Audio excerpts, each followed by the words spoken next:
Pada musim dingin tahun lalu, Mas El membangun rumah kayu pertamanya. Karena tempat berlindungnya sangat baik dalam menjaga suhu. Musim dingin pun mencapai 30 derajat. Jadi ia segera membangun yang kedua. Tapi yang kedua meskipun bagus, namun, ukurannya tidak cukup besar. Teman-teman yang datang tidak memiliki tempat untuk tidur. Jadi sekarang ia mulai membangun rumah ketiga. Dengan luas 100 meter persegi. Sepenuhnya tersembunyi di bawah tanah. Pertama, ia menemukan tempat yang strategis. Selanjutnya ia memulai perencanaan rumah baru. Dari panjang tali ini, bisa diketahui, ukuran rumah kali ini akan sangat besar. Tanah yang lembut setelah hujan. Menggali sangat mudah. Karena pengalaman pembangunan sebelumnya. Kali ini Ak meminjam kereta dorong kecil dari teman. Ini meningkatkan efisiensinya dengan cukup signifikan. Ak yang lapar memasak sedikit makanan. Setelah makan, ia beristirahat sejenak. Setelah matahari sedikit meredup, ia melanjutkan menggali. Hingga senja mulai tiba. Ak yang sedang menggali setengah jalan. Setelah mendirikan tenda, Ak memutuskan untuk bermalam di sini malam ini. Ini adalah makan malamnya hari ini. Pasta dan daging sapi tumis. Meskipun tidak tahu rasanya bagaimana, tapi makanan ini bisa membantu mengembalikan tenaga yang telah dia habiskan. Setelah makan, Ak segera kembali ke tenda untuk istirahat. Besok dia harus melanjutkan menggali lubang. Ak terbangun secara alami di pagi hari. Dia menyeduh secangkir kopi liar untuk dirinya sendiri. Belum sempat dia meminum habis. Tiba-tiba, sahabat baiknya datang. Karena area pembangunan tempat berlindung kali ini sangat besar. Ak terlalu lambat jika sendirian. Jadi, dia menghubungi teman baiknya melalui telepon satelit semalam. Untuk meminta bantuan. Sekaligus membawa beberapa bahan. Mereka memiliki pembagian tugas yang jelas. Sahabatnya menggali tanah di samping. Dia bertanggung jawab untuk transportasi menggunakan mobil. Dengan bantuan sahabatnya, efisiensi Ak meningkat pesat. Setelah sehari menggali oleh keduanya, pondasi perlahan-lahan mulai terlihat sesuai rencana Ak. Tempat berlindung yang setengah terkubur. Di musim dingin Siberia yang dingin ini, dapat menjaga suhu dengan baik. Suhu malam hari turun drastis. Mereka menyalakan api unggun di sudut. Kemudian Ak membantu sahabatnya mendirikan tenda. Setelah itu baru mereka mulai menyiapkan makan malam. Karena sumber air yang dibawa tidak cukup, mereka hanya bisa pergi ke sungai terdekat untuk mengumpulkan air sungai. Ini juga merupakan alasan Ak memilih untuk membangun rumah baru di sini. Kemandirian adalah hukum bertahan hidup di alam liar. Hari ini dengan ditemani sahabat, bisa dibilang mereka tidak merasa kesepian sedikit pun. Setelah keduanya makan malam dengan sederhana, mereka pun kembali ke tenda masing-masing untuk beristirahat. Besok mereka akan mulai membangun secara resmi. Ketika terbangun di pagi hari, Ak menemukan bahwa salah satu dinding tanah telah runtuh. Ini juga mudah diterima.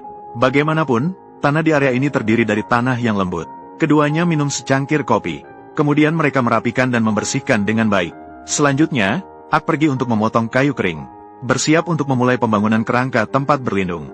Untungnya, di daerah ini sumber daya kayunya sangat melimpah. Kayu tidak sulit untuk ditemukan. Bahan terpenting untuk rumah baru adalah tiang penyangga dan balok melintang. Total dibutuhkan 21 batang. Sebelum digunakan, mereka perlu dilakukan perlakuan anti korosi. Keduanya memiliki pembagian tugas yang jelas. Ak bertanggung jawab untuk memotong pohon dan mengangkutnya.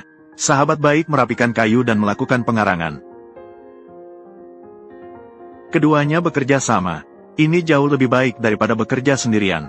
Satu-satunya masalah dengan rumah yang terlalu besar adalah jumlah kayu yang dibutuhkan terlalu banyak. Setelah mereka mempersiapkan cukup banyak tiang penyangga, mereka minum secangkir kopi untuk mengisi tenaga. Ak memastikan posisi fondasi sudah tepat, kemudian mulai menggali di tanah. Mengenai ukuran, Ak sangat memahami dengan baik, tepat berdiri pada posisi yang sudah diajukan karbon. Di dinding terdapat 4 tiang penyangga. Dari jauh, tingginya juga rata. Saat memasukkan tiang penyangga di sisi lain, kedua saudara itu juga menggunakan tali untuk mengukur apakah tingginya konsisten. Dengan cepat, tiang penyangga di kedua sisi telah ditanam ke dalam tanah. Ini membuat kedua saudara itu sangat kelelahan. Setelah menyelesaikan target pagi, sebagai seorang koki liar, Ak memutuskan untuk memberi makan sahabatnya dengan baik siang itu. Segera diadakan pesta barbeque di alam terbuka, dipadukan dengan makanan cepat saji yang dibawa. Sangat baik untuk mengisi kembali tenaga yang terpakai di pagi hari. Setelah makan siang, mereka beristirahat sejenak di tanah. Karena masih ada pekerjaan di sore hari, Ak tidak berani tidur terlalu lama. Dia hanya mandi sebentar, untuk menghilangkan rasa kantuk dan melanjutkan pembangunan. Setelah tiang penyangga di luar terpasang dengan baik, giliran yang di dalam. Setelah semua, rumah baru ini akan memiliki banyak ruangan. Memotong bagian yang berlebihan. Setelah tiang penyangga selesai, Ak membuat slot pada beberapa kayu gelondongan. digunakan sebagai balok melintang di atas. Masih tetap menggunakan paku besar untuk mengikat. Kemudian terus-menerus mengulangi pekerjaan ini. Tak lama kemudian, mereka berdua pun berhasil mengikat 3 balok melintang. Pekerjaan ini jika tanpa bantuan sahabat, Ak sangat sulit menyelesaikannya seorang diri. Mengingat hari semakin gelap, kedua saudara itu terlebih dahulu meletakkan terpal di atap. Dengan sederhana membuat sebuah area istirahat sementara. Kemudian menyiapkan matras anti lembab di bawahnya. Ini jauh lebih nyaman dibandingkan di tenda.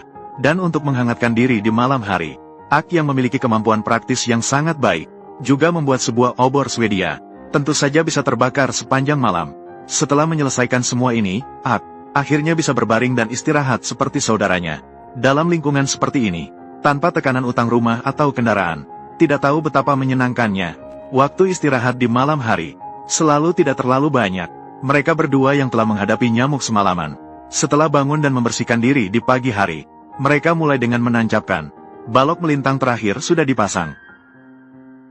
Selanjutnya, mereka kembali mengumpulkan kayu. Digunakan untuk membangun atap dan dinding. Karena rumah baru itu sangat besar, kayu yang dibutuhkan sangat banyak. Selain itu, setiap cabang yang berlebih harus dipotong. Untuk memastikan saat pembangunan, jarak antar kayu tidak terlalu besar. Ini juga menyebabkan kemajuan pengumpulan tidak cepat. Sahabatnya sedang memproses kayu gelondongan di samping. Ak mulai memasang kerangka atap. Melihat proses ini, apakah kamu juga merasa ini sangat menenangkan?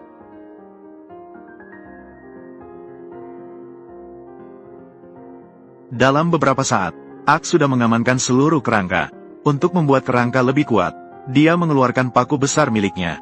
Digunakan untuk mengikat tiang penyangga dan balok melintang. Keduanya memiliki pembagian tugas yang sangat jelas. Saudaranya sedang menghilangkan simpul dari kayu gelondongan. Mengolah kayu-kayu ini dengan baik. Ak kebetulan membawa untuk membangun atap. Dalam sekejap, Ak menyelesaikan setengah dari atap, memotong bagian yang berlebih, agar terlihat seragam dan rapi. Waktu menunjukkan tengah hari, cuacanya sangat panas. Keduanya juga merasa sangat kepanasan. Segera memutuskan untuk mandi di sungai untuk mendinginkan tubuh. Dalam perjalanan kembali ke tempat berlindung, Ak menemukan banyak stroberi liar. Buah yang kaya gizi ini sangat baik, membantu mereka untuk mengisi vitamin di alam liar. Setelah makan, keduanya terus-menerus melanjutkan langkah pembangunan berikutnya. Keterampilan membangun sahabat di alam liar tidak terlalu mahir. Jika pekerjaan seperti ini hanya bisa diselesaikan sepenuhnya oleh Ak. Dengan cepat, seluruh atap terisi, juga menyisakan ruang untuk jendela atap, untuk menjamin pencahayaan rumah. Ak yang memiliki pengalaman membangun sebelumnya, kali ini di sudut kerangka rumah baru. Semua diperkuat dengan segitiga. Semua bilang cinta antara 3 orang tidak dapat diandalkan. Tapi struktur segitiga adalah yang paling stabil. Setelah semuanya terpasang, mereka masih membutuhkan lebih banyak kayu untuk membangun dinding tempat berlindung. Untungnya, ada banyak kayu kering di hutan ini. Setiap tahun di musim dingin salju besar Siberia mematahkan sebagian. Rumah baru ini dibangun Ak di bawah tanah. Dinding di sekeliling perlu dikuburkan di tanah. Jadi saat membangun dinding, sisi luar harus ditutup dengan lapisan kain anti air terlebih dahulu, untuk mencegah pasir mengalir kembali, dan juga dapat memberikan insulasi yang lebih baik. Kedua orang itu membangun dinding yang tinggi, sambil mengisi kembali dengan pasir. Akhirnya sebelum malam tiba, mereka berdua berhasil menyelesaikan setengah dinding ini.